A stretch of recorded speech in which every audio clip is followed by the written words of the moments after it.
আমরা এতক্ষণ পর্যন্ত যে রোগ নির্ণয়গুলো দিয়েছি সেগুলো হচ্ছে কি সব কটা রোগীকে কাছে বসতে বলেছি, তাই না? আচ্ছা, রোগী যদি দূরের রোগী হয় তখন কি করবেন?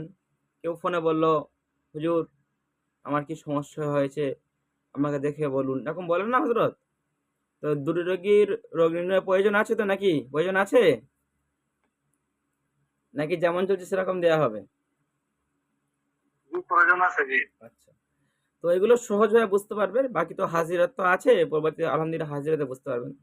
ধরুন কেউ থাকে মুম্বাই, তার কি সমস্যা হয়েছে, সে আপনার কাছে আসতে পারবে না, চিকিৎসাও নিতে আসতে পারবে না, এবং তার কি হয়েছে তার জানার জন্য আসতে পারবে না।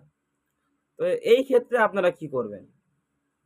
এই ক্ষেত্রে করণীয় হলো, প্রথমে আপনাদের একটা সূরার আমিল হতে হবে। সেটি হলো সূরাতুল ফাতিহা, যে সূরা অনেক মুজাররব এবং গুরুত্বপূর্ণ। এগুলো তো আপনার আলেম মানুষ, আর ভেঙে বলার তো কিছু নেই। তো এই সূরা ফাতিহাটাকে আমাদের আমিল হতে হবে।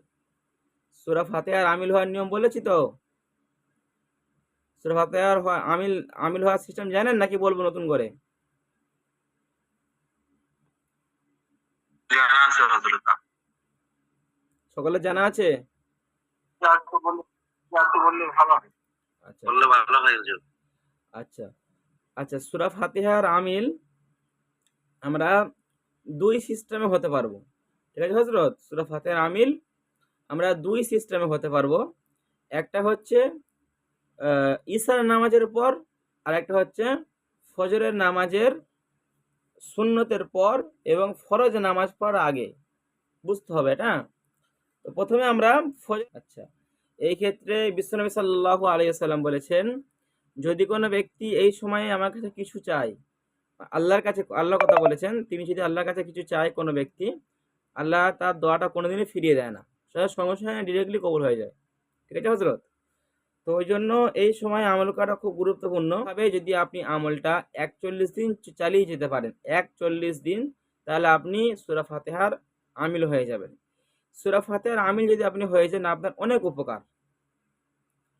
আপনি এটা দিয়ে যাকে পরে ফুঁক দেবেন, সূরা ফাতিহার ওসিলা করে দেবেন, সঙ্গে সঙ্গে কাজ হয়ে যাবে, তার সঙ্গে সঙ্গে পেরেশানি দূর হয়ে যাবে। এই সূরা ফাতিহা দিয়ে বড় বড় রোগের চিকিৎসা করা যায়।